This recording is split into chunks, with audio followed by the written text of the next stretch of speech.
Oye, país, buenas noches, oye, país, yo soy Rudy González, qué bueno que me acompaña en esta hora, como cada noche, aquí por Color Visión y otras plataformas de la televisión nacional e internacional.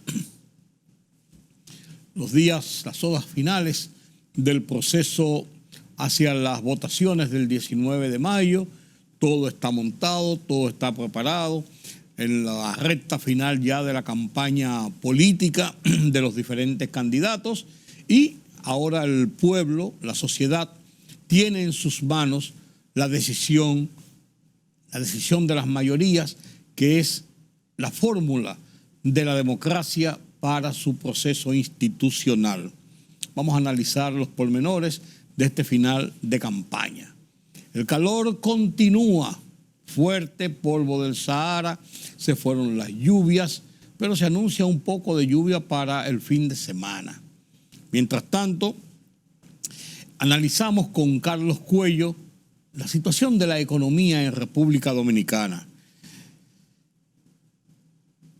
La CEPAL nos presenta el panorama en América Latina sobre el crecimiento y el panorama fiscal, los gastos tributarios de República Dominicana de cara a la liquidez en el crecimiento de la economía, analizado por el Banco Central. Esto lo analizaremos con Carlos Cuello y un editorial imperdible del Listín Diario, que la votación sea masiva, un llamado a votar en este proceso electoral. Estos y otros detalles después de la pausa. La Organización de Estados Americanos, OEA, informó que la misión de observación electoral de ese organismo ha comenzado sus trabajos para las elecciones presidenciales y congresuales en República Dominicana, que se celebrarán este domingo próximo. La misión, liderada por el expresidente de Chile, Eduardo Frei Ruiz, y compuesta por 84 personas y 19 nacionalidades, tiene por objetivo conocer las impresiones sobre el proceso electoral en el país, para lo cual se reunirá con representantes del gobierno, autoridades electorales, líderes y candidatos, académicos, representantes de la sociedad civil y miembros de la comunidad internacional. 19.800 agentes policiales serán incorporados a la Policía Militar Electoral este 19 de mayo para dar soporte y garantizar la seguridad y el orden durante y después de la celebración de las elecciones presidenciales y congresuales. Así lo informó el ministro de la Presidencia, Joel Santos Echavarría, junto al ministro Jesús Vázquez Martínez y el director general de la Policía, Ramón Antonio Guzmán Peralta. Los agentes serán distribuidos en 17 demarcaciones para que la población pueda ejercer el derecho al voto con seguridad y confianza, con el fin de garantizar unas elecciones democráticas y pacíficas. República Dominicana reiteró que solo brindará ayuda humanitaria a Haití y destacó que este país fronterizo, con el que tiene una larga historia de desacuerdos, es su segundo socio comercial. El presidente dominicano Luis Abinader acentuó que su país no dará otro tipo de ayuda a Haití que no sea la humanitaria, ya que no habrá colaboración en temas militares. La Comisión de Supervisión de Infraestructuras Públicas ante el Cambio Climático informó que desde el punto de vista de la ingeniería se debe acelerar un proceso de evaluación del puente Francisco del Rosario Sánchez, antiguo puente de la 17. Hay que realizar un escaneo de cada uno de los componentes, en especial la parte metálica, análisis de rayos X, espectrometría y otras intervenciones para ver si el nivel de salinidad o deterioro que pueda tener la estructura, expresó Osiris de León, presidente de la referida comisión.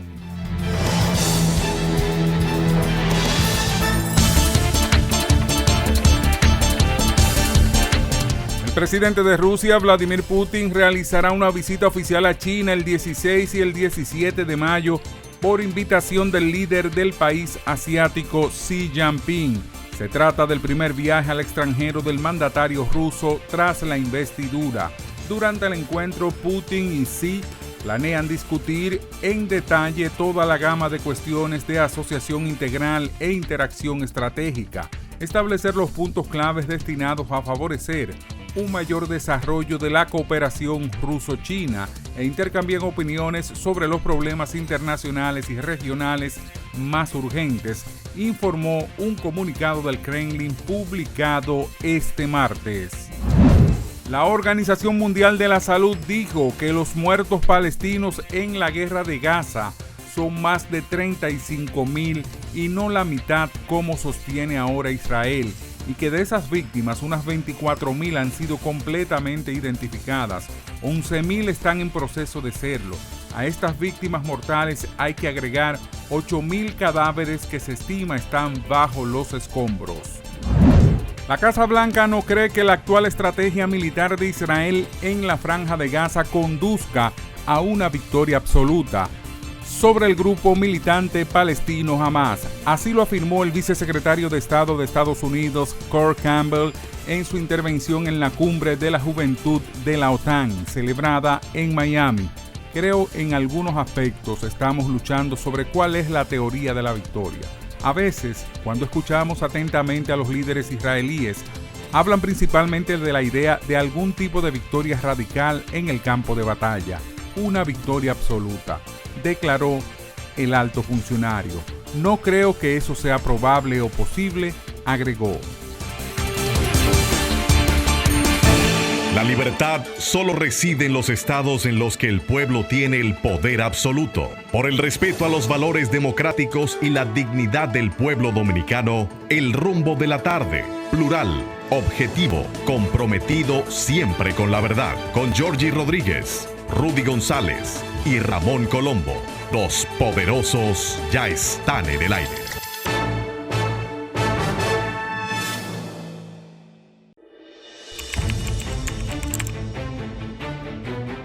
Periodismo de investigación, columnas, opinión, análisis, reportajes de fondo.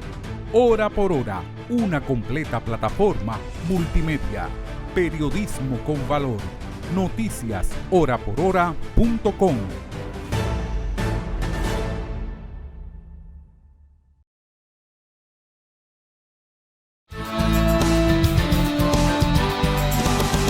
Gracias por continuar con nosotros aquí en Oye País. Estamos en la recta final hacia las votaciones del 19 de mayo.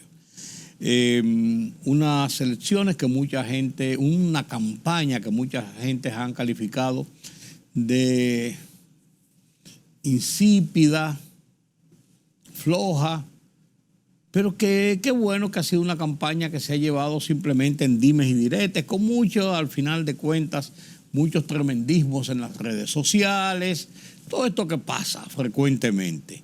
Pero no ha pasado de ahí. Los partidos, los candidatos pujando por sus posiciones, todo el mundo se da como ganador. Hay encuestas que plantean realidades, que plantean escenarios muy claramente definidos, pero que en la consulta del 19 de mayo serán ratificados y ahí cada uno podrá ver la realidad de sus pronósticos, la realidad de los pronósticos de las encuestas, la realidad de los pronósticos de lo que las mayorías, que es el desafío de las democracias, las mayorías entienden que es lo mejor para la sociedad en los próximos 4 años, que es el cuatrienio que se enmarca en los procesos electorales. Estamos en la cabecera de los procesos. Qué bueno que hemos llegado hasta aquí con muchas novedades. Una Junta Central Electoral fuerte que ha organizado y estructurado todo el proceso hacia las votaciones del domingo y nos ha llevado por buen cauce.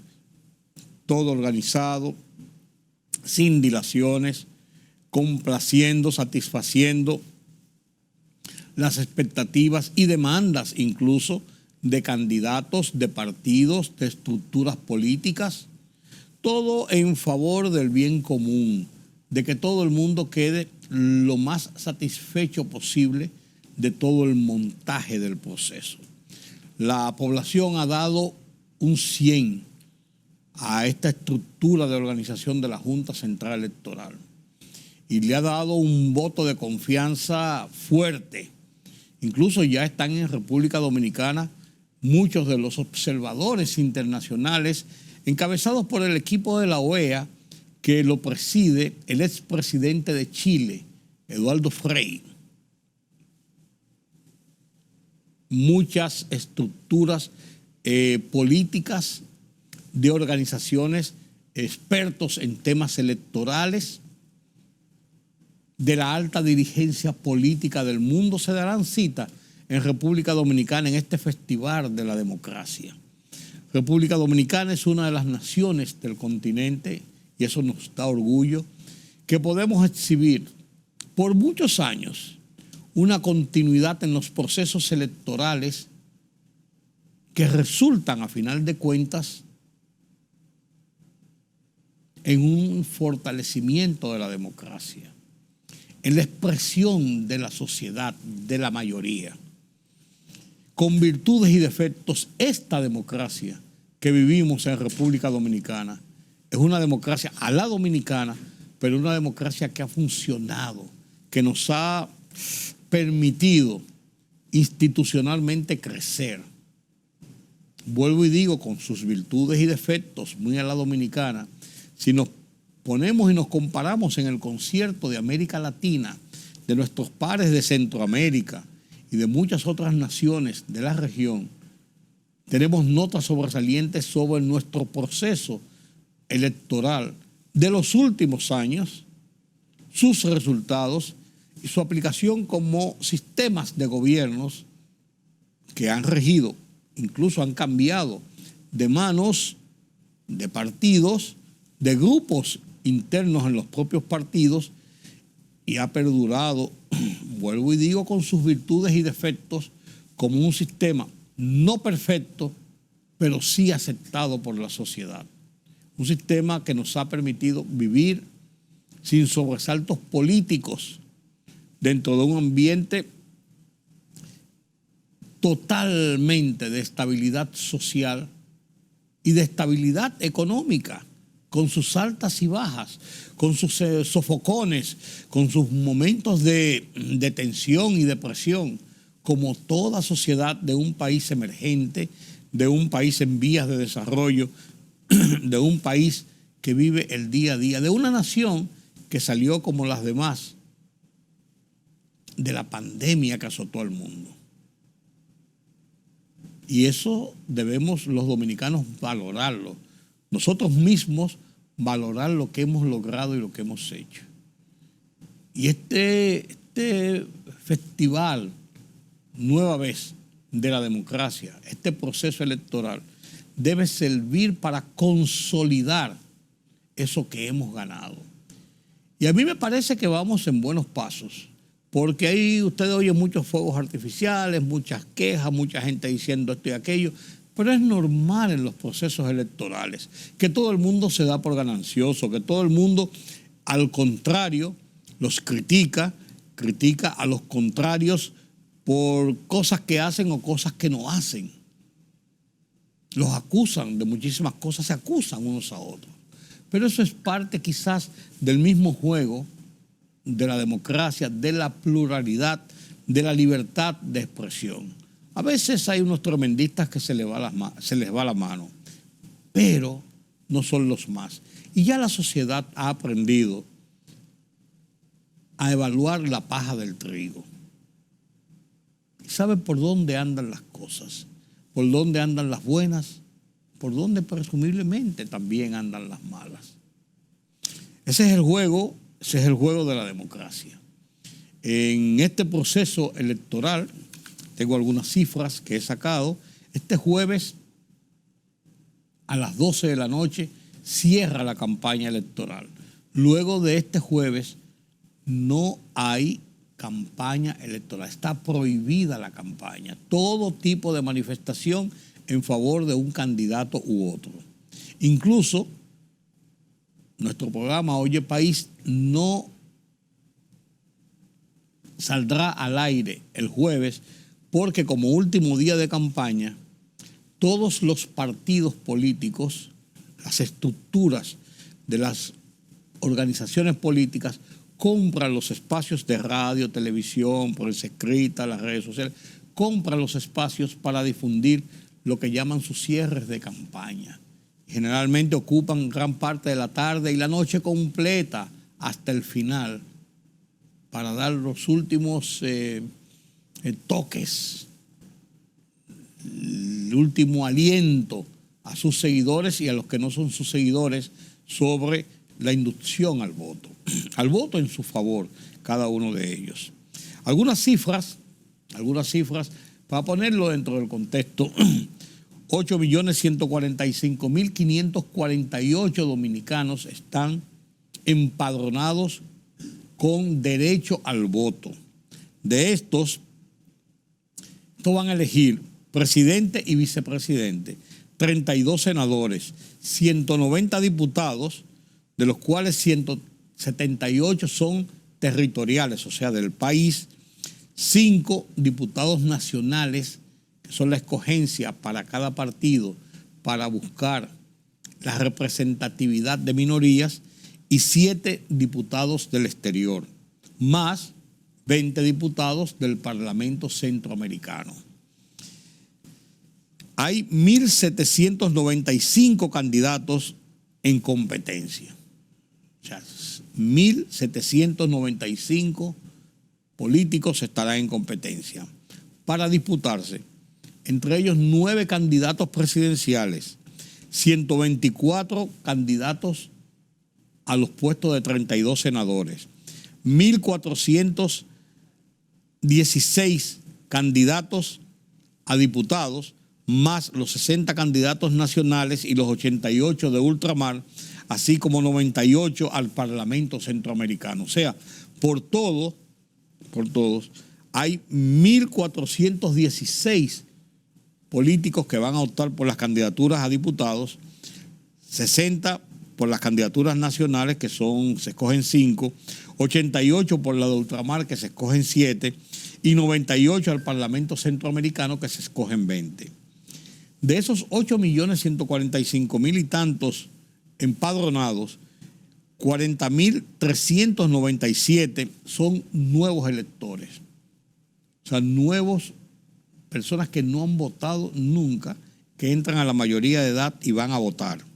7.281.763 votarán aquí en el país y 863.785 tienen derecho a voto en el extranjero. Los del extranjero votan solamente por presidente y vicepresidente y por los candidatos de ultramar, a diputados de ultramar, que son 7.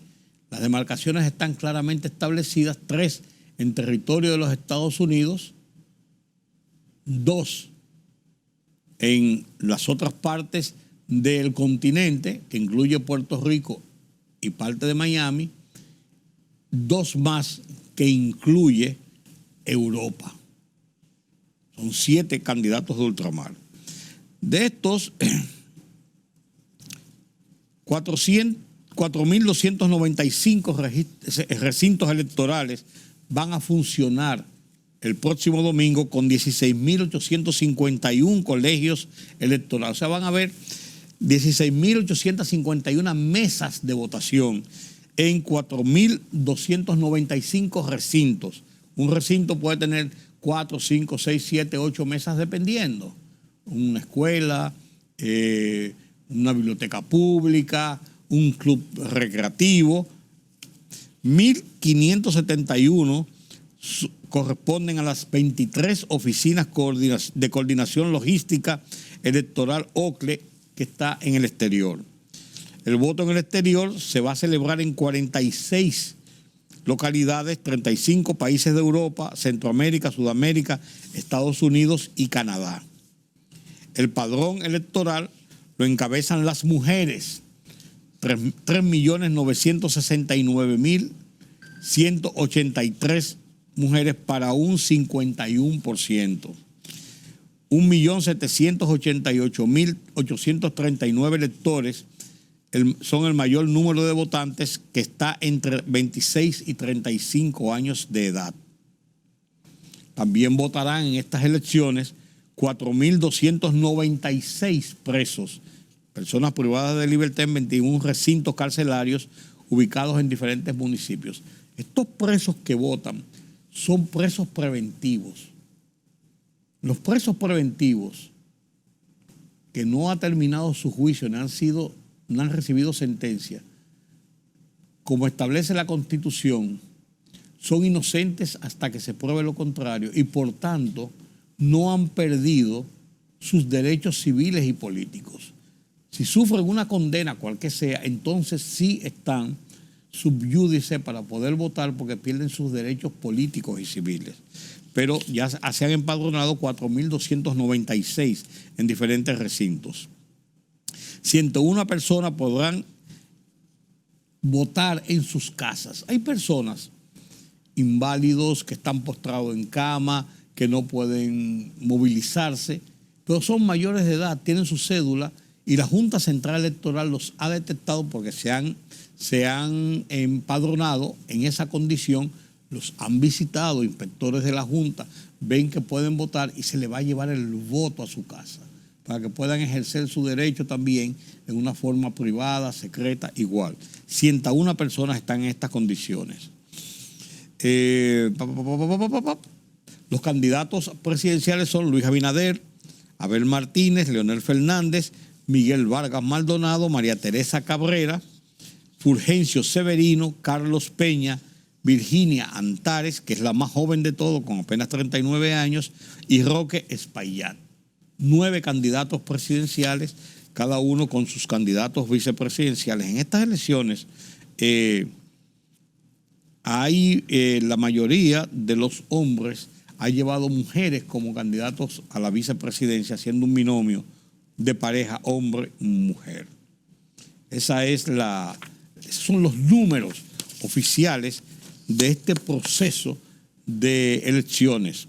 El Listín Diario publica en su editorial de este martes una serie de detalles y una exhortación: que la votación sea masiva. Lo comparto con ustedes en la voz de su director, Miguel Franjul, a continuación. Que la votación sea masiva. La voluntad popular es el mayor de los poderes en una sociedad. El poder político emana de ella, así como la legitimidad de las instituciones que el pueblo les confía para su buen funcionamiento. La voluntad popular es, sin ningún género de dudas ni de discusión, el pilar fundamental de la democracia. Para concretizarla solo hay un camino: las elecciones libres y justas. A través del voto entusiasta y consciente, no manipulado ni comprado, los ciudadanos deciden colectivamente a quiénes elegir para presidir la nación, ocupar las curules del Congreso y las alcaldías y direcciones municipales. La voluntad popular, libremente ejercida, es la que garantiza que los gobiernos sean responsables ante sus ciudadanos y que sus políticas públicas reflejen los valores e intereses de la sociedad. La Junta Central Electoral, garante del proceso de expresión de la voluntad popular a través de las urnas, ha llamado a más de 8 millones de dominicanos a sufragar en los comicios presidenciales y congresuales de este domingo.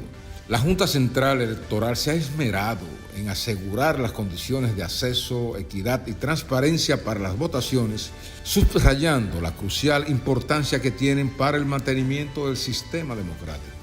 Un reciente estudio de opinión pública de la prestigiosa firma internacional Ipsos asegura que hay un alto nivel de confianza en el proceso y que se espera una participación electoral de un 83%. Si todo sale como está previsto, el contrato social de los dominicanos se fortalecerá y la legitimidad de las instituciones ayudará a la estabilidad política, económica y social, que es lo que la sociedad anhela. Que nadie se quede sin votar. Mientras tanto, las temperaturas van a ser agradables. Se dice que para final de semana podían caer chubascos en algunos puntos del país y que la tarde del domingo va a estar un poco más activa las condiciones del tiempo. Eso es interesante porque después que sufrimos 2 semanas de intensas lluvias, de muchas lluvias, incluso de inundaciones de gran parte del país regido por alertas amarillas y rojas y verdes, volvemos como a cierta normalidad en estos días donde lo que más tenemos es la arena, el polvo del Sahara, que lo que está provocando es mucho calor y mucha humedad. Esto es un alivio porque mientras el clima esté lo mejor y lo más estable posible, la gente se anima más a ir a hacer una fila, a votar, a ejercer su derecho a movilizarse, ejerciendo su derecho al voto el domingo próximo. Qué bueno que así sea. Es de esperar entonces que esta votación, como una votación en tiempos normales en República Dominicana, tenga una participación masiva. La participación tradicional en los procesos presidenciales tiene un margen de votación positivo alrededor del 70%, o sea, con una abstención entre el 27 al 30% es lo normal. En las elecciones municipales pasadas, la abstención subió a un 40 y tanto por ciento, porque así es el comportamiento del electorado para la elección de sus síndicos, regidores, directores municipales y vocales. Mucho más baja, concita menos atención y menos importancia, menos interés de la gente. En las elecciones presidenciales ya sí hay mucho más furor, mucho más pasión, mucho más emoción. Y por eso los niveles de abstención giran tradicionalmente entre un 27 y un 30%. Es de esperarse que en este proceso la abstención ande más o menos similar. No hay razón para que sea mayor, no se ve tanta razón para que sea menor. Siempre hay mucha gente que es apática, otra gente que no cree en el voto, otra gente que no quiere votar, alguna gente que está enfermo no se siente con el ánimo, otra gente que está en el exterior y sencillamente no se preocupan por empadronarse fuera o no votan. Hay alguna gente que aprovecha ese día para irse de playas, pero la gran mayoría del ciudadano hace su cola, hace su fila, que me busquen con mi cédula ahí a ver si yo estoy ahí. Yo conozco de gente incluso que no le interesa ninguna candidatura o que no sabe por quién votar y a veces votan hasta en blanco, pero van y ejercen ese derecho al voto, porque es un derecho y un deber ciudadano. Es la única oportunidad que le da el sistema institucional democrático de que el voto suyo y el voto de cualquier otro ciudadano, por más encumbrado o por más bajo que sea su nivel, es igual. Un voto es un voto. El voto de nadie es un voto calificado en los procesos electorales en República Dominicana. El voto vale lo mismo. Y es la oportunidad que usted tiene. Usted quiere votar por tal X o Z. Si quiere, no vota por ninguno. Si quiere, no vota.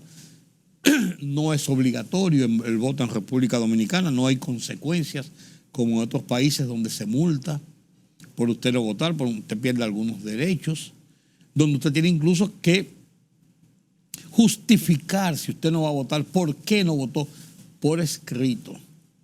Estuve en las elecciones de Ecuador y había un cúmulo de papeles de personas en una demarcación de la que yo estaba como observador con el equipo de la OEA, 2016 me parece, 2016, 2015, 2016.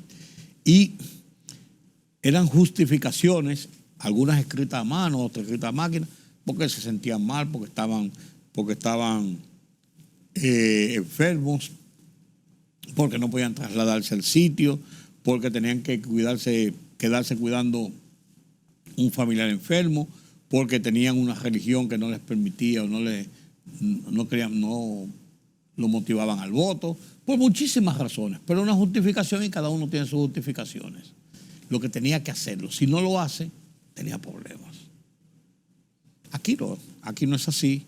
Aquí es mucho más libérrimo, usted tiene su decisión. La exhortación de nosotros, vaya y vote. Vaya y vote. Ejerza su derecho. Es su mejor oportunidad. Después que usted vota, usted se siente empoderado, con una fortaleza para usted criticar o decir lo que usted quiera, en favor y o en contra de quien usted quiera. Eso tiene sus satisfacciones. Aprovéchela. A la vuelta converso con Carlos Cuello.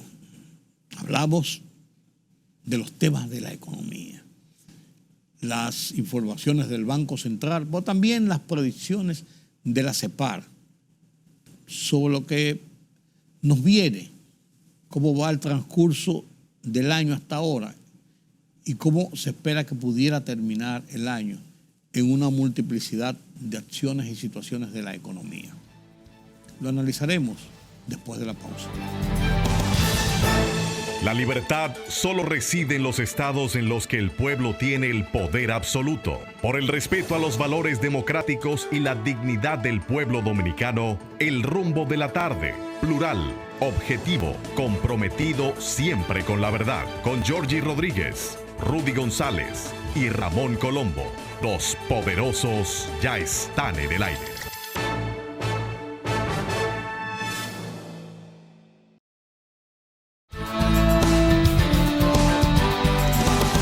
La economía, cómo se mueve en República Dominicana, cómo se mueve en el continente, en el mundo, su incidencia en nuestro día a día, en nuestro desarrollo social, en nuestro desarrollo como país, como nación. El Banco Central emitió en esta semana una serie de explicativos de cómo ha sido el movimiento relacionado con las facilidades de liquidez que se han ido otorgando y cómo eso ha sido una dinámica del desarrollo de la economía, una economía que va en recuperación después del proceso de la pandemia. Una economía que se ha ido fortaleciendo, aunque en muchos países ha habido algunas retrancas, pero la economía dominicana ha dado demostraciones de que es una economía que ella misma se recicla en cada momento. A analizar este tema y otros temas está con nosotros nuestro analista Carlos Cuello, como cada semana. Buenas noches, Carlos. Buenas noches, don Rudy. Cuénteme. Esas explicaciones que dio el Banco Central realmente parece que eran necesarias, porque parece que no se ha entendido en cierto modo el alcance que ha tenido estas medidas que han sido tomadas en favor de la liquidez del país. Sí, lo que pasa es que en la percepción de la gente la economía está frenada. Dice que no se ve circulante, que el dinero no está llegando a la gente. ¿No? Incluso, y eso es vital para la gente. Claro, incluso un logro en términos de lo que es la estabilidad macroeconómica, que es el tipo de cambio. Hay gente que no deja de buscarle una justificación diciendo que no hay dinero. Y como no hay dinero, como no hay peso, entonces hay menos presión de demanda sobre la divisa, ¿no? Entonces el Banco Central destaca que dentro de lo que son sus medidas de política económica para estimular el crecimiento de la economía luego de un 2023 que ciertamente la economía estuvo frenada porque se estaba aplicando una política monetaria restrictiva para lograr reducir los niveles de inflación que llegamos a 9.64. ¿No? Logrado ya esa reducción en la inflación a mediados ya del año pasado, el Banco Central comenzó a reducir su tasa de política monetaria de un 8.50 a donde está ahora. En 7. ¿No? Pero además, desde el inicio mismo del año pasado, comenzó a liberalizar recursos para la construcción, tú recuerdas, unos 21.000 millones. Sí. Y después entonces, en conjunto, se liberalizaron 205 mil millones de pesos. Para Equivalente a dinamizar la economía. claro, es necesario, ¿no? Sí, para motorizar la economía. No, digamos, liberalizar recursos como sí se hizo, o reducir la tasa como sí se hizo en el 2021 para darle respuesta a lo que fue la recesión. Por la pandemia. Exacto. Pero teníamos aquí el problema era la inflación. Entonces, eso se tomó una decisión. Exacto. No, son decisiones de política monetaria que la toman todos los bancos centrales. Pues te digo, se tomó una decisión por aquí o por aquí. El Banco Central, como una compuerta, tiene que saber cuándo sube y cuándo baja. Lógico. Porque si sube mucho, entonces el agua puede inundar. Sí. Si baja mucho, entonces seca. Sí. Y en este caso son 205 mil millones que el Banco Central dice haber liberalizado en forma de facilidades de liquidez a través de los intermediarios financieros, llámense bancos, asociaciones, etcétera, ¿no? De eso el 96% ha sido colocado. Tasa que oscilan entre un 9 y plazo promedio de 2 años. En la mayor parte de estos recursos se entiende que han ido a la pequeña, mediana, al sector privado en definitiva, ¿no? Sectores productivos. Y es obvio que han tenido un impacto porque el tipo de los préstamos que crecieron el año pasado apenas en un 13%, en este último año es de un 21.3% el crecimiento de los préstamos. Ostensible. Claro. Él dice que aquí los bancos han prestado 260 mil millones y el 76% de esos préstamos son de las facilidades del Banco Central. Son 205 mil y pico. Exacto. Sí. Y se han colocado el 96%, ¿no? Esto también ha impactado en lo que es digamos, la dinámica de la banca como actividad. Porque dice el Banco Central que en el 2024, tomando en cuenta el movimiento de los activos, el crecimiento de la banca es de un 17.1% y que de liquidez por un 16%, cuando los requerimientos de liquidez son del 10% mínimo para la banca, ¿no? O sea, también esto podría estar explicando, o debe estar explicando, por supuesto, lo que es el crecimiento de la economía, que en el último mes que se tiene medición del IMAE fue de un 6.2%, pero que en lo que va del año es un 5.4%. Que está dentro del margen de lo estimado, ¿verdad? Claro que sí. Sí. Claro que sí. O sea que, digamos que interpretar el comportamiento, el desplazamiento de estas variables al margen de esta facilidad de liquidez es prácticamente imposible, ¿no? De alguna manera han tenido un impacto. Claro, ¿no? claro que sí. Pero ¿ha incidido esto en la estabilidad de las tasas de interés en los bancos? Sí. Fíjate que el hecho de que el Banco Central esté dando este tipo de facilidades con tasas de un 9% es una señal. Además, de la tasa de política monetaria, 150 puntos, ¿no? Claro.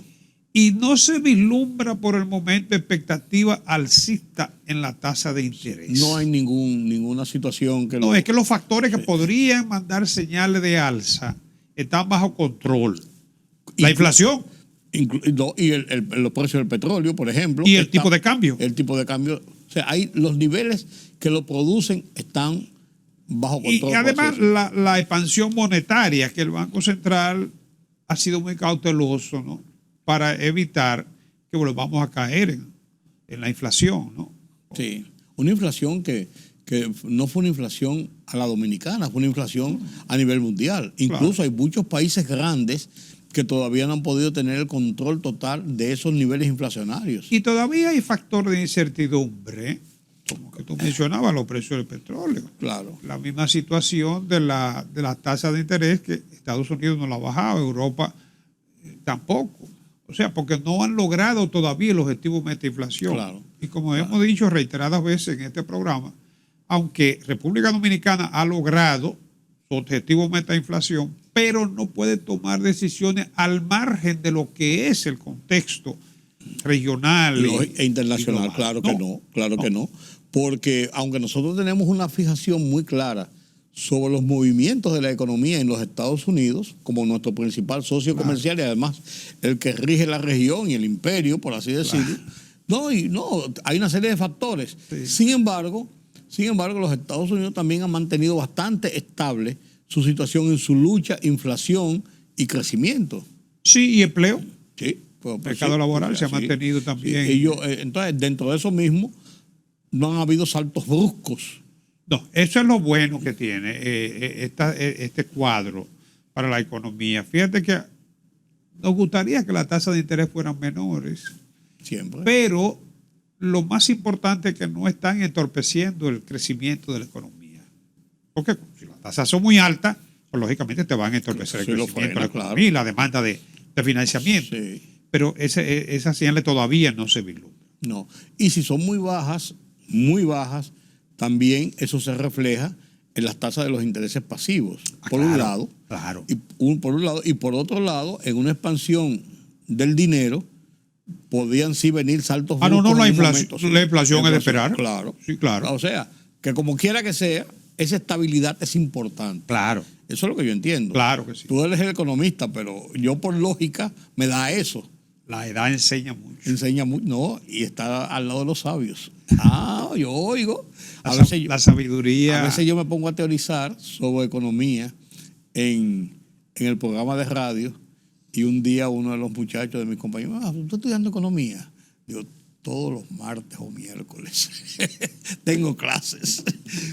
Mira, Carlos, la CEPAL, la Comisión para América Latina Económica para América Latina, que es uno de los organismos de Naciones Unidas. Sí, y de punto de referencia para ver cómo va el comportamiento de las economías a nivel regional, ha hablado sobre el crecimiento, ha fijado su mirada en cómo va el crecimiento para este año. Sí, hizo una revisión ahora el mes de mayo precisamente, ¿no? Con lo inestable que ha estado la economía, ¿no?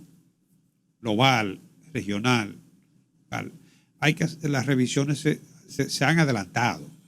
Fíjate que el Banco Mundial, el Fondo Monetario, hacen revisiones a veces bimestrales. Sí. En el caso de la CEPAL, revisó su proyección. Inicialmente nosotros comentábamos aquí el informe de la CEPAL para lo que es el balance preliminar, donde se hacen las proyecciones para 3 años por lo menos, ¿no? Con variables. No. Las coyunturas. Claro, sí. Claro. En este caso es muy ligerita el alza que contempla. Dice que la región en promedio, América Latina y el Caribe, podría estar creciendo un 2.1% este año. Pero América del Sur apenas 1.6%. Es donde está el grueso de los países que inciden en lo que es Brasil, Argentina. México, Argentina y Brasil. Sí, claro. Ahí tú tienes casi la mitad de la economía de la región, ¿no? Entonces, en el caso de Centroamérica, América Central y México, donde ubica en República Dominicana, se estima que podría estar creciendo a un 2.7%. Mayor aún. Y el Caribe, como región, incluyendo a Guyana. Sí, porque Guyana no es un punto de referencia por lo que estaba ocurriendo en Guyana. 2.8%. De Guyana se espera que tenga un crecimiento de 34.5%, ¿no? Pues si tú lo metes ahí, entonces va a tener una apreciación falsa. Y hay algunas economías de esas pequeñas que fueron impactadas por fenómenos meteorológicos que están rebotando, digamos, ¿no? Pero con muy escasa incidencia en términos cuantitativos, ¿no? Entre lo que es el PBI de la región, ¿no?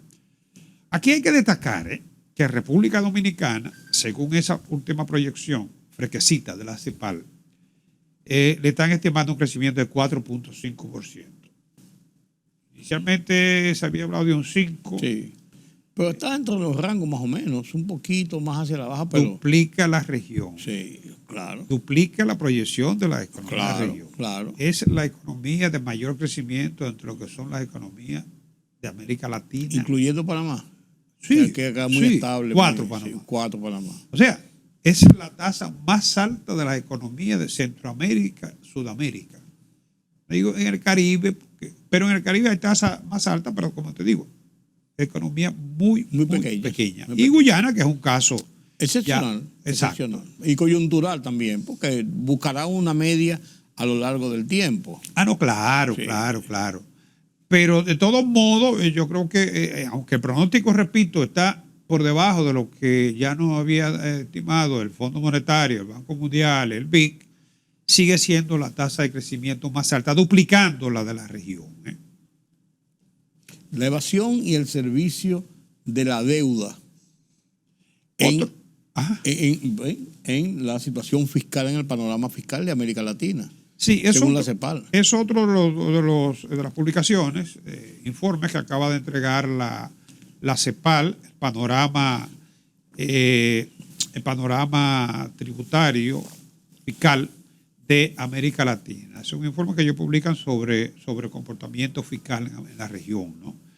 Y obviamente hay dos elementos que están incidiendo sobre lo que es la disponibilidad de recursos en la finanza pública. La carga de la deuda, en algunos países es del 3, 4 y hasta el 5% del Producto Interno Bruto. O sea, bueno, cuando te digo 4 o 5%, hazte la idea de que el 4% aquí. Por ejemplo, aquí estamos entre 3 y donde llegamos el 4, pero muy cerca del 4. El 4% es la asignación que tiene educación que representa alrededor de la cuarta parte del presupuesto. Claro, y el 4% del Producto Interno más alto, Bruto. sí. Pero la deuda va después de la educación. Claro. Muy cercana. O sea, la deuda en el caso nuestro absorbe más del 20% del Producto Interno. Entre el costo de la deuda, esa carga de la deuda y la burocracia oficial se consumen gran parte del presupuesto nacional. Claro, entonces pero el problema no es solamente República Dominicana. No. La CEPAL lo maneja a nivel regional. Claro. Entonces, él dice que el resultado global también, el déficit. Pero fíjate este dato, el resultado global, los déficits en la región, andan en el 3.1% del Producto Interno Bruto. Exactamente. Es lo que nosotros tenemos. De República Dominicana. Claro, el nuestro lleva 20 años, más de 20 años. Sí. A lo largo de este siglo, sí. hemos acumulado déficit promedio de un 3%, incluso que ha sido sufragado principalmente con deuda externa. Claro, incluso en el 2012 tú recuerdas que fue mucho más, mucho mayor. Y en el 2003-2004, aunque se sabe que es una coyuntura muy sui generis, ¿no? Claro.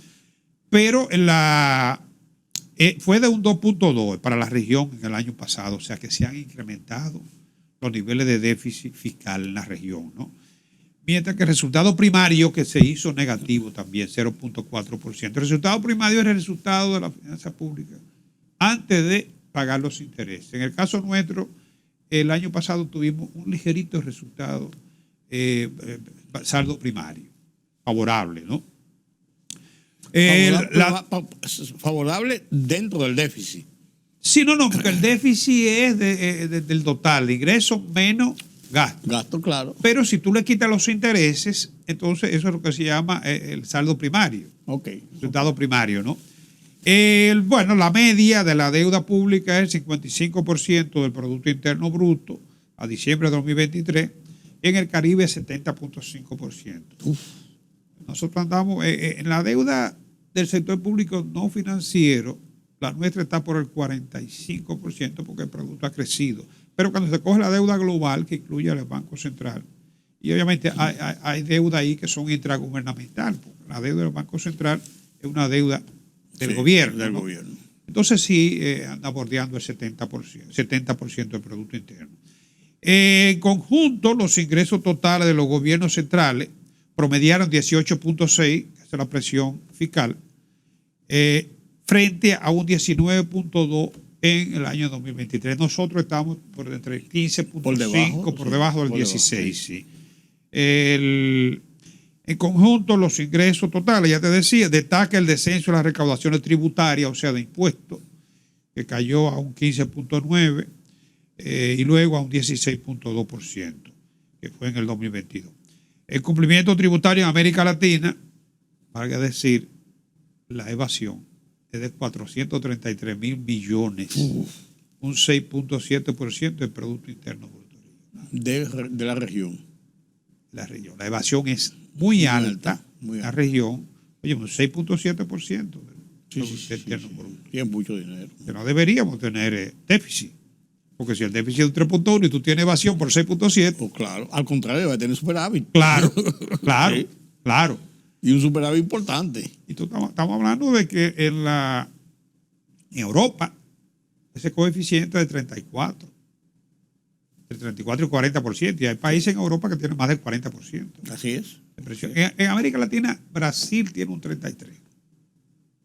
Y Argentina también. Fíjate que esos países, Argentina sobre todo, tiene un alto coeficiente de presión tributaria. Sin embargo, son los países, Argentina es uno de los países más deficitarios. Sí. Porque aquí estamos hablando de 3.1, pero el de Argentina anda por el 18. Sí. Y el de Cuba anda por encima, llegando al 20 también. Pero el de Argentina tiene una expansión de su economía mucho más grande que la de nosotros. No, claro. El de Cuba sí, eso. Pues Cuba también yo creo que no es un parámetro. Pero en ambos países, sí, porque es otro modelo, pero Sí. en ambos países las medidas que se están implementando son similares. Esa es la misma, claro. No, estoy de acuerdo contigo. 500% de la gasolina. O sea, porque que llega un momento en que el Estado no puede con las cargas que tiene. No, y no tiene de dónde. Sí, pues, exacto. No tiene de Lo dónde. que nos está pasando a nosotros. No se puede inventar como antes, que se podía inventar los famosos inorgánicos. Lo que nos está De- pasando, bueno, es que es el financiamiento más a mano, es ese. Pero se te da automáticamente ese amés con la inflación. Sí. Tú puedes esconderla en un país una economía centralizada como lo es la de Cuba. La de Cuba, por ejemplo. Pero ¿hasta dónde tú puedes mantener los subsidios y la canasta alimenticia a la gente? Imposible. Eso llega un momento en que ya no tiene de dónde. Explota. La presión tributaria, aquí el gasto tributario ha aumentado en República Dominicana. Sí, el gasto tributario pasó de 185.951.8 en el año 2018 a 282.719.8 en el año 2023. O sea, aquí hubo un incremento muy significativo, ¿no? Se había estimado en 310.120 millones. Creció 96.800 millones a un 52% del 2018 acá. Se incrementó. Bueno, aquí mucho. la persona jurídica son las que tienen la mayor, tienen una tajada de 39.615. La persona física, eso básicamente el IPI y gasto educativo, 5.334, combustible, 23.163, impuestos sobre activos, 31.929. O sea, esos son, el gasto tributario no es más que lo que el Estado deja de recibir, exenciones, exoneraciones, ¿no? Para beneficiar o apoyar el incentivo, digamos. Planes sociales, apoyo a los pobres. A sectores específicos. ¿no? Sí. Pero tú sabes cuál es la partida más grande, porque aquí se piensa seguido que como hay sectores que han incidiendo en el desarrollo de la economía y son altamente progresistas, como el turismo, la zona franca, la gente piensa que ahí esos son los que se llevan todo el gasto tributario. Que dicho sea paso, es de alrededor de un 4.5% del Producto Interno Bruto, 4.5% del PBI, y tenemos un déficit de 3.1. O sea, tú dirás, bueno, aquí tenemos la solución. Sí, parecería así. Claro, pero tú sabes cuál es la evasión del ITEVI. 162.000 millones de pesos. El 57.3% de todo lo que es gasto tributario es el ITEVI. Sí, mucho. Sería fácil tú corregir eso. Ponle ITEVI a la medicina, ponle ITEVI a los servicios médicos, ponle ITEVI, porque esas son las exenciones. Sí, y cárgalo directo. Bueno, por eso. Entonces, necesariamente este gasto tributario no se va a desaparecer, no puede desaparecer. Es muy complejo, muy difícil. Y en el caso de las actividades económicas que disfrutan de ciertos tipos de concesiones, habría que ver el valor que le agregan a la economía, Sí. los empleos que generan. ¿Sería más eficiente ese impuesto no pagado por concepto de incentivo en manos del Estado Habría que ver, sí. En términos de generación de empleo, de habría mejoría de la calidad de vida. Los niveles de responsabilidad del manejo de ese. Pero sobre todo de empleo. Sí. Caso de la zona franca, por ejemplo, que no es de los que tiene más exención. Casi 200.000 empleos. Sí. Caso de turismo, por ejemplo, también. Sí. Pero eso mueve a su vez la economía en otros renglones. Y en el caso aquí de los combustibles, para generación sobre todo, eso reduce hasta cierto punto el costo que le llegan esos servicios a la gente. Claro, ¿no? claro. Si no, podría ser inalcanzable en un momento determinado. Claro, o sea que no todo es negativo, ni se puede meter todo en un saco. Que se debe revisar en una reforma. Sí. Eso estamos claros. Sí, que es necesario, por todo lo que se ha estado planteando en los últimos tiempos en República Dominicana, la reforma tributaria podría ser quizás una vía de solución, pero también de concientización de la realidad de la economía dominicana. Una reforma fiscal, porque tributaria nada más es de tributo. De tributo, si no, hay que coger el ingreso y el gasto. Sí, una hay que gastar mejor también. Una reforma fiscal que nos diría entonces la realidad de sincerar la economía dominicana. O sea, nosotros tenemos esto y tenemos esto. La primera respuesta que tiene que dar cualquier reforma fiscal es controlar, no digo eliminar de inmediato, pero ese déficit con que hemos venido operando año tras año, financiándolo con endeudamiento. Y comprometiendo una alta tajada de la finanza pública para pagar los intereses. Lo que nos cuesta es endeudamiento. Claro. Sí, que es mucho dinero. Sí, estamos comprometiendo, estamos empeñando el futuro de las generaciones por venir. Nuestros nietos. Claro. Sí, señor. Gracias, don Carlos. Gracias a ustedes por acompañarme en este conversatorio sobre la economía. Qué ilustrador, señores, de saber cómo es nuestro presente, nuestro futuro y qué se hace en favor de esta dinámica importantísima y determinante para nuestro desarrollo. Creo que hemos tenido una jornada muy buena con Carlos Cuello como cada semana. La semana próxima ya volveremos sobre la marcha a ver cómo va ese movimiento de la economía. Gracias por acompañarme. Yo soy Rudy González. Pasen un feliz resto de la noche.